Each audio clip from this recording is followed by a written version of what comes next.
Okay, so it's broker time. And I had scribbled this on the whiteboard on Tuesday when folks are asking what's going on with the marketplace. Because as you know, there were some folks that came in from overseas and in California telling everybody else around here that the market was going crazy. We had thousands of listings coming on board. Um, Everyone was running from DC and the prices are going to drop. So, I and several others, including Channel 4 and Channel 5, got on board and said, hey, this is not what's happening. We don't know where these numbers are coming from. So, what I wanted to do was to show you in a visual format, year to date, this was through the 17th of March, the listings that have been taken in greater Northern Virginia, which is Arlington, Alexandria, Falls Church, Fairfax, Prince William, and Loudoun counties. So, that you can kind of see, yeah, we have not had thousands of listings that have come on board. So this is 2019 on the left-hand side, 9,080, 9,148 in 2020. This is just through the 17th of March. This is not all year long. And then as you can see what's happened on the right side in 2025, we're down to 6,402 listings. Then the question was, well, what's happening to pricing? And this is pricing by county. Now, the right side is 2025, the left side is 2021, and it does show a little dip on each one. However, the blue to green bars are showing all year long for each jurisdiction through January through December. And this one on the right is only showing what's been going on since January, February, because that's as late as we have it on the year to date. So I suspect when I was looking at last year, January, February in the green, everything was lower than what they are on 2025. So I suspect that as we get deeper into the market this year, those prices are going to move up again. I'll probably redo this chart, but I wanted to show you what was going on with pricing. Um, and I know there's a lot of charts going on that I'm doing for you, and I just want to make sure that you understand what I'm using to do those with. But another thing that shows us what's happening is not just the pricing and the listings, but how's the absorption rate? This is today's absorption rate in every jurisdiction. All of Arlington under a 2 month. They're all under a 2 month. Prince William County's hot, 0.90. Um, I'm writing a fourth offer with a couple I was telling you about, and it's in Prince William County. So, and we've been in multiples on one, two, on all three. The one today, it's probably going to be even crazier, but at least my buyers are now starting to say, okay, pull the stops. Here's my extra cash. I'll waive the appraisal or do the guarantee on the appraisal, that kind of thing.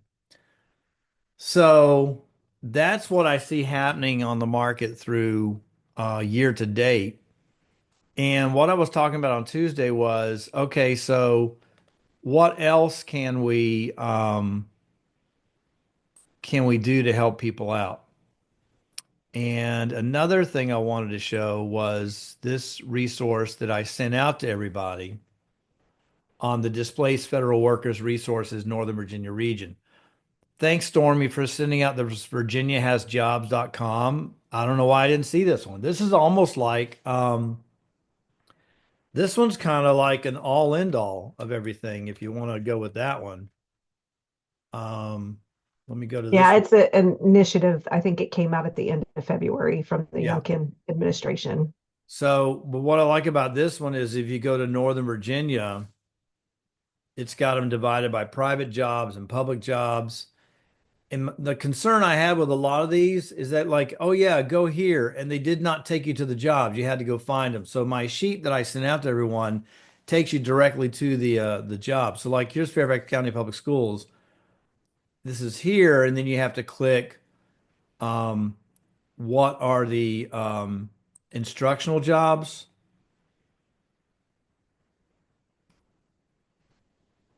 Okay.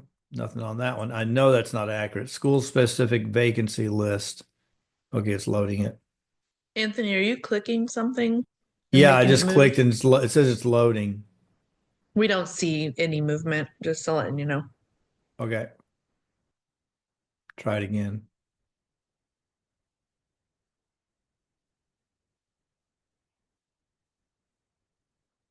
Do you see FCPS instructional vacancy list? Yep. Yes. Okay. Yes. So this is Fairfax County. Look at all these jobs. And these are all teaching jobs. And I'm pointing out to Fairfax County Public School to our sphere because a lot of folks, if they're getting dismissed or I don't know what phrase he used, removed, whatever. Um, Riff. reduction in force, depending on whatever they are working on. I've seen a lot of government people take their skill set that they have and go into the school system. Do y'all see my Word file again? Yes, no? No. No. All right.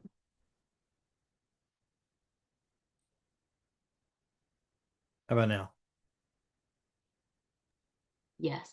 Yes? Okay, great. Yes.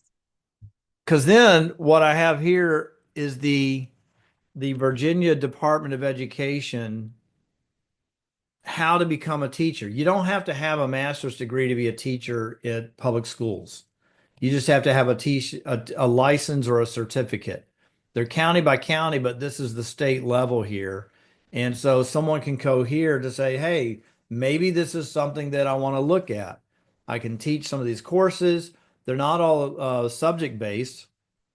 Some are jobs in in I don't know if our the folks in your list would have this, but like tech support, working with um, property management, stuff like that. But this is another piece on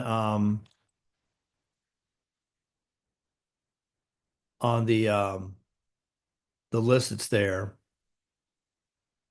to show that they could do something. Veterans, there are some options there for them specifically.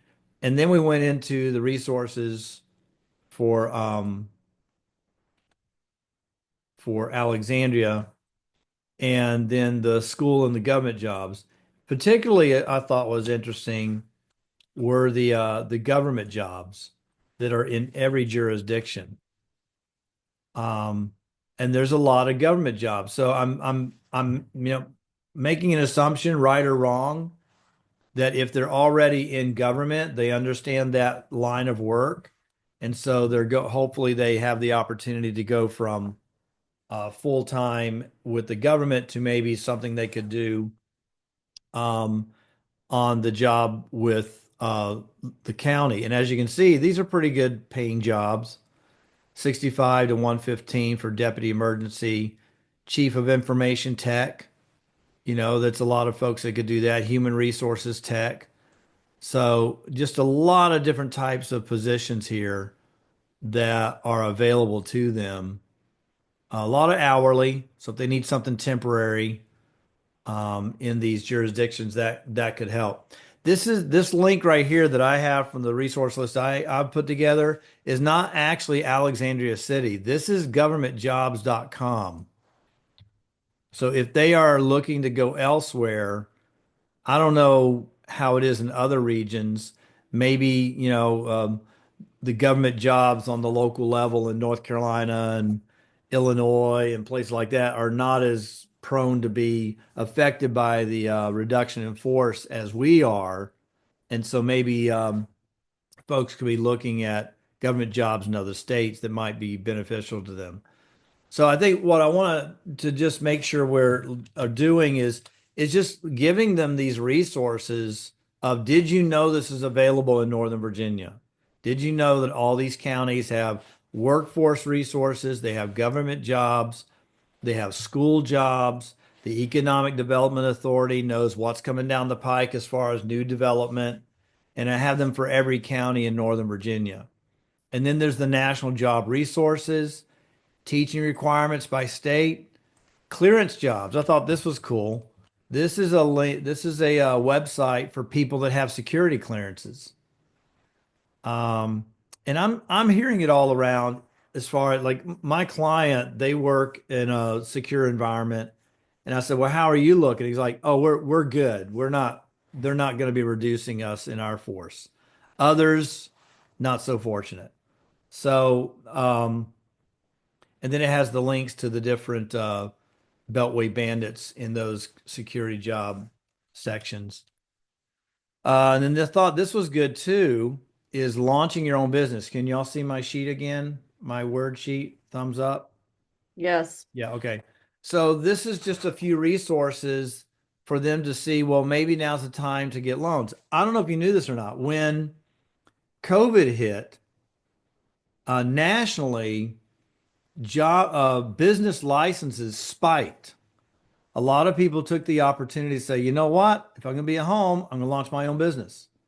So, folks with these resources, this education level, the experience level that we're talking about, we need to be the value to them of, look, I know what this is like to launch your own business. If you're wanting to look something besides real estate, have you considered how to get a loan for business loans, clarify capital research, layoffs to launch? It's an article about how people got laid off in the tech world and how they turned that around. And then the U.S. Chamber of Commerce, just business ideas. What could I actually start? And then, yeah, you got the opportunity where say, have you thought of real estate? Now, with what I just showed you on this front, maybe not the best time to launch, but this is where our listings are. And so I just see that real estate is going to be tighter on the listing. The numbers on the prices are going to continue to move up. But if there are people in that field that have said, I thought I always wanted to do real estate, this is the time to do it. Go ahead and get your license. We've got our training here. Get them linked up. Toss them over to Christy, to me, to Shane, Sheila, and we'll get them in the real estate class. We have scholarship classes too for real estate pre-licensing. So they can get on there and they can do open-ended online learning as well. So that's all I have right now. Was just wanted to show you about what was going on with our inventory so that you have a resource. Now, I put it on a whiteboard on Tuesday. I'm going to send this slide out to say, here's the truth about what's going on with inventory in Northern Virginia. So y'all have something to post and send out. Anyway, so what's going on with you guys? Any questions? I got a couple of questions that I can answer wide if y'all don't have anything, but do you have anything? Anthony, can I ask you, how are you sharing that with people? Are you just posting it on your Facebooks? Are you doing your YouTube? Are you emailing it to your database? Yeah, I'm going to be doing it because I was finishing up the list, but I will be sending that bulk to my my email list. I've got about 1,500, and then I'm going to do a video on it, and then we'll put all that stuff in the remarks section. I mean, I don't have 1,000 followers, but if 50 to 100 people watch it or share it, that at least helps them to know where these resources are. Honestly, that one website from virginiahasjobs.com, that actually has a lot of the stuff that I put on the resource list. But I wanted to show them resources so maybe you want to go teach. Here's what it takes to get your teacher certificate. So yeah, I'm going to post some of it. Probably I'll post my video. I don't know that sheet is something I could post on social media. Maybe I could post one thing at a time. That makes sense? Makes sense. Yeah. Anything else going on? Okay. I'm wondering, has anybody had any conversations, or what are y'all hearing about the proposed assessments and the real estate tax increase? Anybody hear Fairfax, anything? Prince William, which area are you talking about? Fairfax County. Yeah. Is because there the something that proposed, brought that up? Did something come up on that? What happened? well, in just hearing some chatter, the Board of Supervisors here in Fairfax County is uh, looking at just increasing real estate taxes by a penny per hundred, as we know, but the assessment's going to go up about 6.5 cents. So it's going to be a total tax of about 7.5 cents if it gets through, if the assessments come through and the tax comes through. And I'm just wondering if y'all are hearing any, I mean, because basically that on the price point in Fairfax County, that's going to increase somebody's liability anywhere in between $800 to $1,000 a No, year. I'm in Um, Prince William, but ours, I mean, my value went up like 50 grand from last year to yeah, this so year. I'm So just I'm wondering if y'all are expecting hearing some. anything on that on the buyer side or from your lenders, or how that's affecting, Yeah. or is it affecting people's ability to be able to purchase, and or are sellers deciding not to sell? I'm just wondering what y'all are hearing out there, if anything. I had a Yep. closing yesterday with David, and he actually mentioned this as part of the escrow for tax, and he was saying that, obviously he says it every single time that like this is expected to go up, blah blah blah. But he made a special note to say that there is going to be a significant increase this year, and that you likely will end up having to transfer and deposit more um, for your loan. Okay. So, I mean, that was as far as it went, but Yeah. I think the biggest bill I've ever gotten of change was about 400 and some dollars. These are houses priced at about 600 that I was living in at the time. So if you're in the $1 million, yeah, you're probably looking 800 to $1,000 increase in your tax bill. So $1,000 over 12 months is about $80 a month. That's Mhm. what that would be. That's the way to give it. But for the medium price properties, you're talking more along the lines of $400 or $500. Okay. I have a topic of conversation, Yeah, go for it. and I'm curious for your feedback. I attended the Reach Labs event yesterday at Invar, and Final Offer was there. Are you guys familiar with Final Offer? I've heard of it, but I have not seen anybody use it yet. Okay, so it was really interesting. I've kind of had like a negative, I think, feeling towards it when I've seen it out there before, because I thought it kind of was eliminating the job of either the buyer's agent or listing agent in some capacity, but you actually have to have an agent to be able to use it. And it essentially, the buyer and the seller will agree to show the offer that is on the table. So, like in a multiple offer situation, they had shown statistics that like prices will increase. Obviously, prices in our area increase normally 103, 105%. They were saying that like by showing exactly what the offer is and how much you have to go to beat it, that sometimes offers are getting up pat like the average, I guess, is 107% over offer price.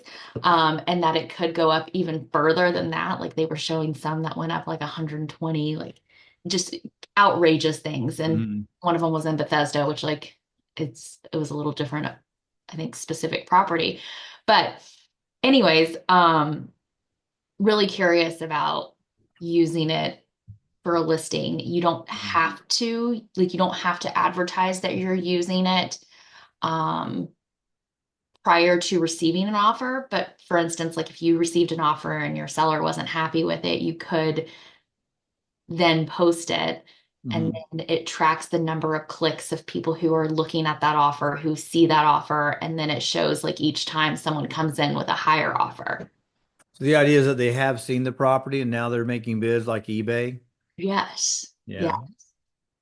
I mean, it was kind of cool. Yeah, And I think what I see on that is that it's kind of opening up. It's like, you know, when we have these multiple offer situations, you're looking at a glass darkly. You know, there's a bunch of stuff behind there, but you have no idea what you're competing with. That seems to me like it takes it from 14 to 2 or 3, meaning Okay, they're going up 15,000. All right, I'll go up 5,000. And now you're really only dealing with the ones that are bidding it up. So you have to go up by a half percentage. They won't Oh, allow you to, like it. Yeah. So in order to beat the next offer, you have yeah. to go up by a half percent net to the seller. Mm. It does it shows like all the calculations in as far as like escalations, as far Mhm. as sellers credits, compensation, like all of those things. It shows you like where you rank net to seller. And you can kind of play with it to like increase where you fall. Yeah. Um, and the seller can set like a valuation of what they value each contingency at. Like Mhm. they can make an offer that says, okay, at this offer, I'll post your offer and give it 2 days to 2 days. simmer. Well, I mean, it's like if you get it on a Saturday, right? Like that's Yeah. Saturday. And then there's also an option where you can say, or counter, I will counter you at this and I'll accept it and take it off the market right now. Yeah. So I don't know. What do y'all it think was, about that? It's a new technology adding on to what we do now. Replacement, I don't think so. yeah, no. But Interesting tool. I mean, that sounds pretty interesting to yeah, me. I was kind of thinking about it for one of my buyers and using it to their benefit in the fact that they have had a really hard time and they've come up against multiple offer situations. We've written 4 offers at this point, similar to you. Yeah. And like, what if we searched properties by final offer so that we can see what they need to compete and if they can, because they're not willing to waive, they're just not willing to waive some contingencies and they have a really low down payment. Yeah. So, I don't know. I kind of was, Yeah. I got some Do you thoughts have on to that, but what do y'all think? What do you do you have to pay for the service? so you have to pay for the service as a listing. They do Mhm. the other interesting thing that I was talking to this guy about, because he was the founder of it, he said that he's in communication with, what's the new guy that we're connected with? Yeah. Stonehenge, whatever. That, Stonehenge? yeah, that Yeah. they're talking to Yeah. them, and Yeah. Like Keller Williams is one of the major players talking through Stonehenge, whatever, Stone. I know what you're talking about. Yeah. Yeah, that they're talking The about. money guys. Yeah. Yes, yeah, Yeah. and the tech, and that, considering rolling this out and that it might not be the same price. But anyways, there is a price. It's $495 a year or $129 per month to be the listing side of it. To be the buyer side of it, you absolutely do not have to do it. It also has a platform into it where, like, if you were a buyer and you went to Mhm. go use this platform, you have to enter your buyer's agent. So like you Mhm. couldn't just go in and eliminate the agents, which was my concern when I initially heard it. Was like, well, what would stop someone from going in and just putting in an offer? Right. Um, so it also is kind of a tool for lead gen where Yeah. you could gain, like the listing agent would gain those clients. Yeah. Yeah. What do y'all think?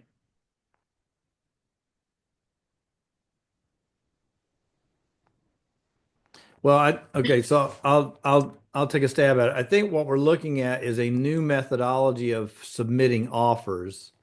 Yeah. That's pretty interesting. Banks have always had a submit your offer, but it was always upload your PDFs. And this sounds like it's more actually tech-based, platform-based. You're actually typing it in. Um, and It does scan. So it scans the yeah, offer, what is scanning the offer, but then but you're like you're increasing it with a click of a button. You're saying, well, now let's go up this. yeah. Um, I don't know. I mean, I would not be adverse to using that as a buyer agent. I'd say, guys, it because there's nothing worse than putting your offer in and waiting 3 days and then getting no feedback. And now I got a live feedback. That's part of the thing I kind of like about it. Yeah. So the Right? Am I seeing other what's going on? Do I see that part, so it's not hiding your offer anymore? the other Yeah. part that I thought was interesting is like if you are having open houses, it's a nice way to like say, hey, my house is on final offer. Hey, Mhm. neighbor, who obviously is nosy and wants to track the market and might be selling in the next 6 months, year, whatever.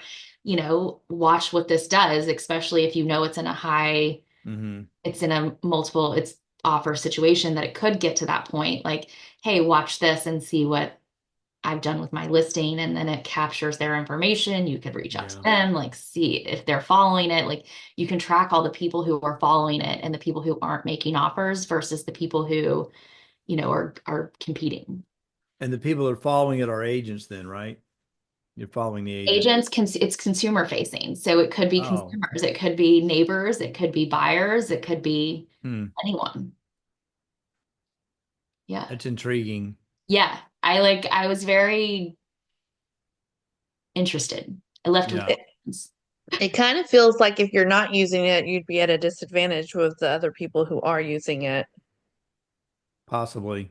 I mean, So I think that the idea behind it is that if you submit an offer that you would agree to use it. Like the buyer Well, yeah. would agree. And so would the seller. up front with the listing agent. Correct. Like Yeah. I see. essentially I you see. receive the offer and then you get sent a request to publish. And So both I could parties have see to where, agree. yeah, where you've got um, some agents that will dive right into it and start using it. Mhm. And so that will honestly kind of force the buyer agent. Well, it's just like, when you have a short sale or a bank-owned property, you have to use their portal, whether you want to or not. You just can't submit it to the agent. Say, well, here's the portal, submit your offer. Um, Will it hurt with competition? I don't think so. Because I think what it sounds like what they're doing is they're saying, let's use the system that's in place, ergo the agents. Because that's how it will be a win is if the agents adopt it. They sell it on transparent. Like they're selling it there's clearly a sell, right? The sell to Oh, the yeah. agent is Yeah. like market yourself as a transparent agent that you're going to transparently show offers from the buyer. This is something that you as the listing agent are going to have that Yeah. nobody else is going to be able to have. And, it's going to increase your number of offers and people are going to go up because they're going to know exactly like, the blind offer when you've lost multiple times is kind of like people give up. But when they can see like, oh, I could beat this by $5,000, Yeah. then they're like, okay, I'll do it. And then the next Well, person is I can beat it by 5,000. right. And that's where you always have that constant argument. What do I got to do to win this Right. offer? And the agents are like, well, just put in your highest and best. Yep. It's so, and so I could see where that would be beneficial. I could see other agents in other situations too that might say, no, Yeah. I don't want to have it open. Yeah. Yeah. Yeah. I can What see comes this to with mind that. to me, in terms of the buyers is also that,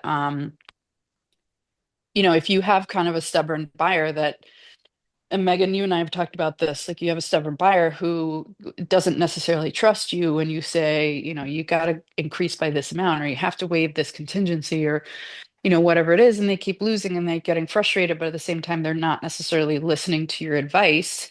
They could Mhm. go on there, not necessarily to like put an offer in, but to be like, this is what other people are doing.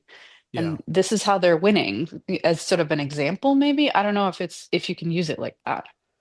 But that's really good because you're exactly right. Sometimes, especially the first two offers with someone that's new, not even new, they just don't know what this market's like. They're from another state, and you're talking escalation. They're like, "What the heck is that?" And they think you're just trying to. Whose side are you on? Like, I'm on the winning side, and you can't win if you don't escalate. So, yeah, Yeah. I thought it was interesting. cool. I I mean another one of the things I'm looking around, I don't see it. I keep getting the what's the place that just sends you offers in the mail? I'm at my desk here. And then they list them. Shoot. Is it open door? Open door. Oh, I'm watching that one right now to see if my They're the offer worst. prices go down. I just showed an open door listing this last week. they're the worst. Oh, sorry Oh, guys. I mean, horrible. well, I know what they're doing is they're buying it for this low price and then they're relisting it without doing anything to it and hope that they'll get more money back from what they paid the agent for. I took a picture. They have stickers all over this house. If someone's trying to rent this property to you, this could be fraudulent. Little stickers they've placed all over the house like that. I'm like, okay, that sounds encouraging. But they're not representing the seller anymore. They are the seller. So I thought, okay, well, the seller just wanted their money. Anyway, what else?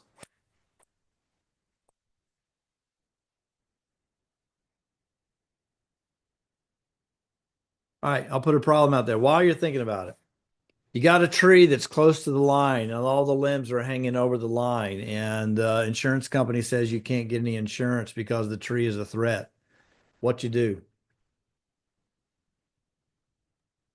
What do you do? Are you the listing agent or or Buyer agent. buyer agent? Buyer agent is one, the insurance company's telling them, that's too much of a threat. You need to get that cut or we're not insuring you, insuring the house. Cry, Huh? cry. Get a Get it different. cut. Can I cut my neighbor's tree that's over my Oh, line? yes, That's number the one. Yeah, if it's neighbor. over Yeah. your, Yeah. yes. Yeah, you That's- can. that's Anything aerial You have rights. to own the property first. Mm-hmm. Yeah, that's aerial rights. I can do that. Might make someone upset. But that's true. First thing I would Our- do is just instead of attacking the trees, get another bid from another insurance company. Some may look at that like, I don't really understand why you're not wanting to insure that. So that's another thing. But yeah, you can just cut it. That's one way to do that. Good answer. Anything else happening? Anthony, back to your situation. So you cut all the limbs on the property that you just purchased. What's to stop the tree from falling on the house anyway? Nothing. So I mean, it's a ridiculous request from the insurance company. Yeah. I think they were she showed me a picture of the tree. And I'm like, why are they? It was not that big of a tree, but maybe in the picture, I'm not seeing the whole gamut of it, that maybe it was a lot taller than it looked. And maybe it was a wimpy looking tree and they were afraid one big storm and that's going to hit the roof. So maybe that's what the challenge was. Anything else? That it? Okay. All right. Well, it's a little short one here today. Thanks for coming out. I'll be sending this slide out, and I'll be updating it. I think it's a neat little slide to keep doing year to date. How are we doing on the inventory as far as what people need to know about? And then I think one other thing that I would probably add to this is another one that's showing how many offers are being made year to date, so we can keep up that way. I think this is just a good pictorial to help people see what's really going on. All right. Thanks for coming out. If you got any issues, I'm available this weekend, obviously. Just text or call me about real estate. Okay. Nothing else. Thank you, Anthony. All right, Appreciate take care, it. y'all. Anthony, have a good Thanks, weekend. Anthony. You too.